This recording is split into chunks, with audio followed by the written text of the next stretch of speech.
why babies cry on airplanes, and it's because they're upset that gay people are getting married. Yeah.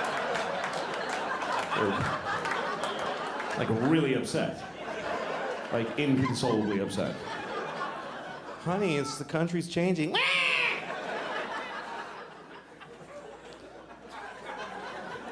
And I don't agree with them. I think if people are in love, they should get married. But they can't accept that. Because they're just, they're just being babies. Babies are selfish. They are. Babies are selfish. They just, meh. No baby ever goes, meh, but how are you doing, though?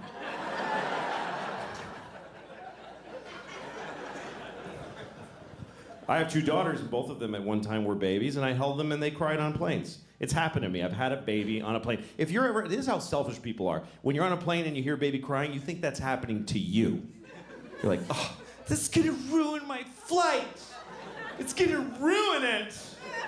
Well, look at the parent, because that person is holding a crying baby on a plane, which means they've been traveling with a baby all day, which means they have a baby. Okay? So their life isn't even good. They don't like anything. Their whole life was, Jesus.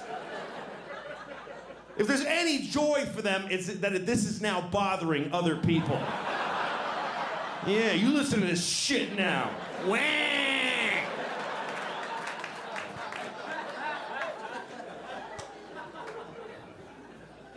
I remember one time my babe was crying on the plane. She was really upset. And this guy and some businessman on the plane, because businessmen always think that every flight is a private plane of theirs that we're all like piggybacking on. And this guy has this fucking newspaper, and he turns around to look at me and my baby, and he looks right at me. He doesn't kind of like go like this. He looks at me like, Like, could you? Like, oh, I'm sorry. Is this bothering you? Let me just.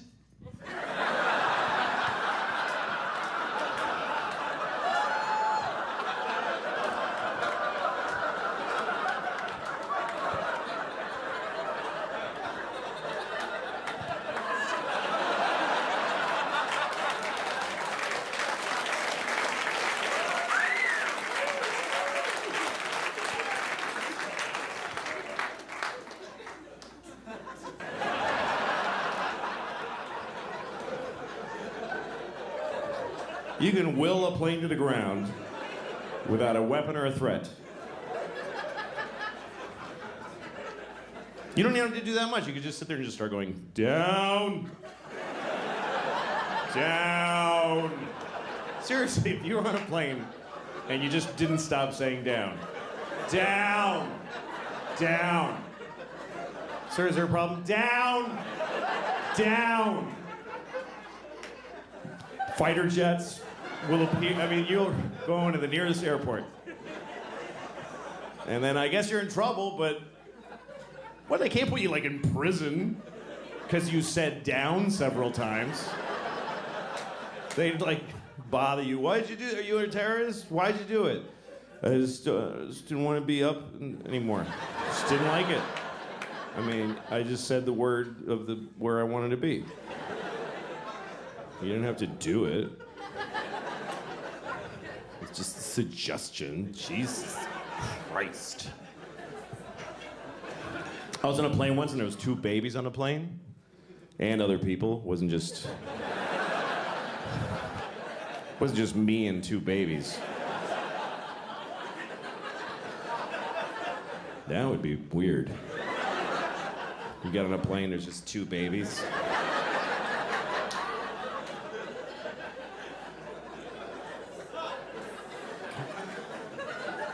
Come on, we're leaving soon. He's the pilot baby. I'm the other baby. No, it's all right. I'm not gonna. You babies have a good flight, but I'm gonna find another way to get there.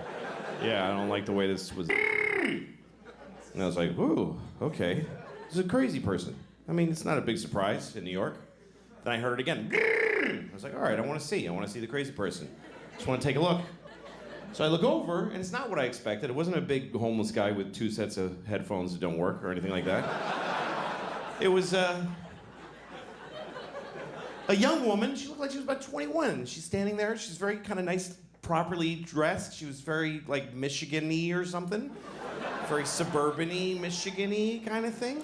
And she's standing there with a ponytail. And then all of a sudden she starts going like this. She goes, la la la la la la la. La la la la la la la. And I realized, oh, she's like a student, like a singing music student. And she's doing her vocal exercises on the subway. You know what? It wasn't charming or nice. It was arrogant and rude. Because she just had this look like, I'm so cool because I'm studying music in New York City. And I just do my thing right on the subway every day. La la la la la la la, everybody. La la la la la la la, tired nurse who just did a 14-hour shift. Make when I come is now the noise I make when I pee.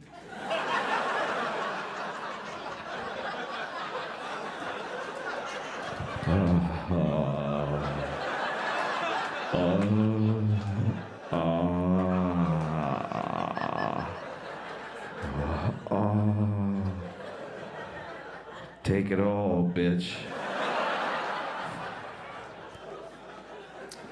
Very disrespectful to my toilet, unfortunately. Yeah, you like that piss, don't you? Bitch. I'm gonna shit in your mouth too, because you ain't nothing but a shit-eating, piss-drinking toilet. Dumb bitch toilet. You ain't intelligent. You ain't even been outside. Just sit there waiting for me to shit in your face. Got piss on your lips. You ain't even special. I pissed in 3 toilets today. You ain't shit. It's terrible. It's awful. But that's how my dad treated his toilet, so that's where I learned it.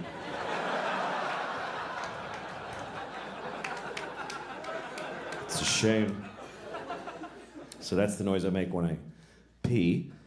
And some of you might be wondering, none of you are wondering, what noise do I make when I come? So this is the noise I make when I come. I just go, It is done! Thing with clouds and lightning and crows. Ah! The circle is complete! Kind of intense. There's a little witch with white eyes going, and the child will be born! And I don't know.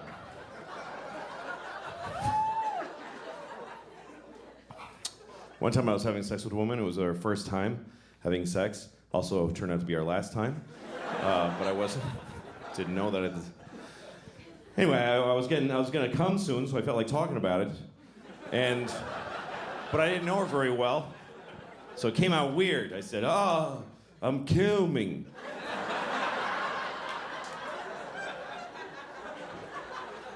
She's like, "What did you say?"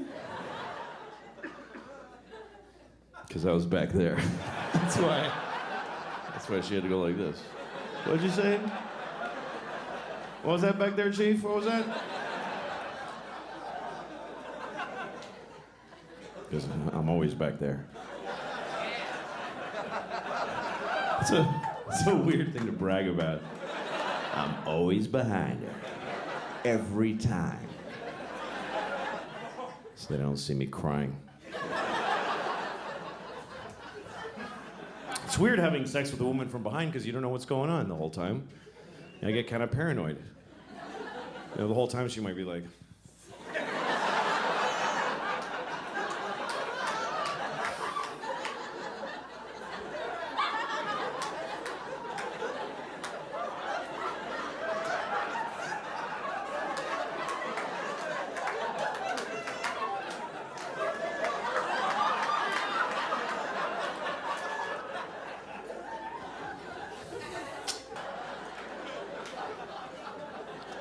anyway, my friend had a vape. I'm a little worried, honestly, by the young people with the vaping and they just do this and then they just vape. and they just stand on the corner and puff and look at the fucking thing.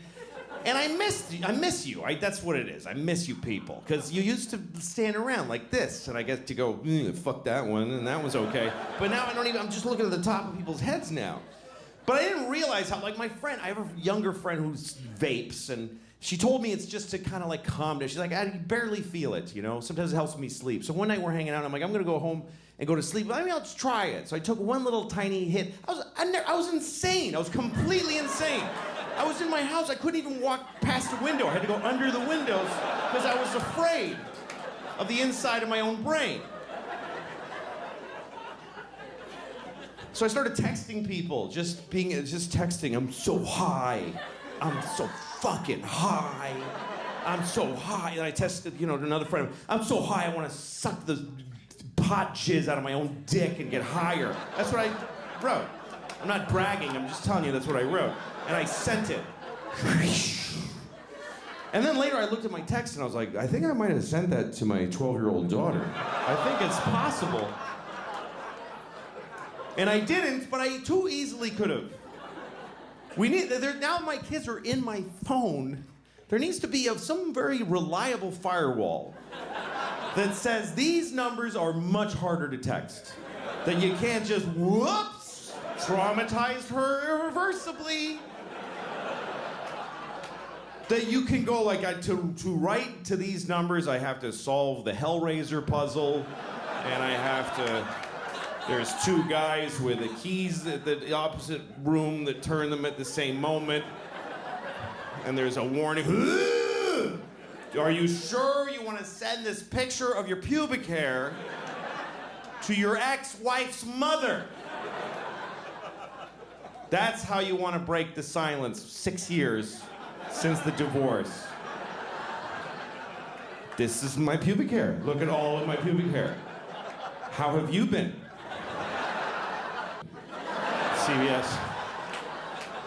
CBS, sometimes you gotta come in here.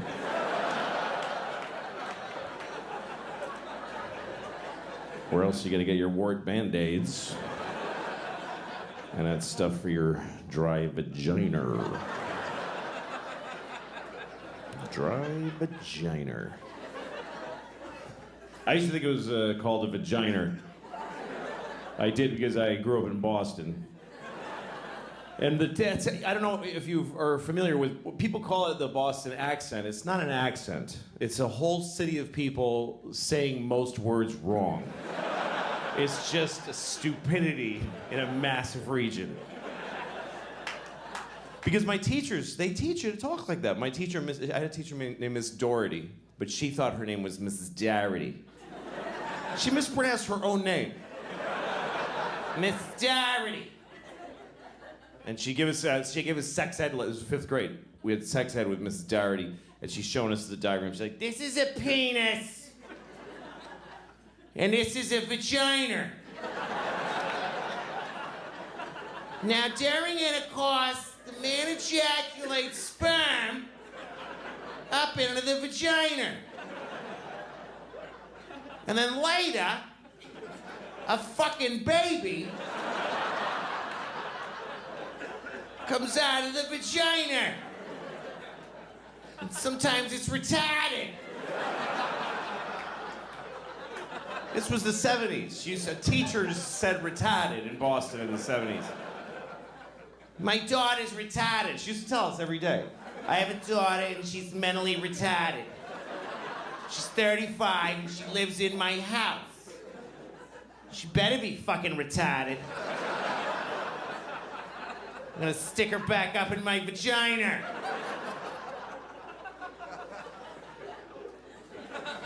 So I thought it was called a vagina until I was like 25. And I remember thinking it was like it's a vagina. It's like a thing that vagines, you know? Like you use it to I gotta vagine my driveway. I don't know, just gotta vagine this new table I just made. That would make a nice table. Like you make a new table and then you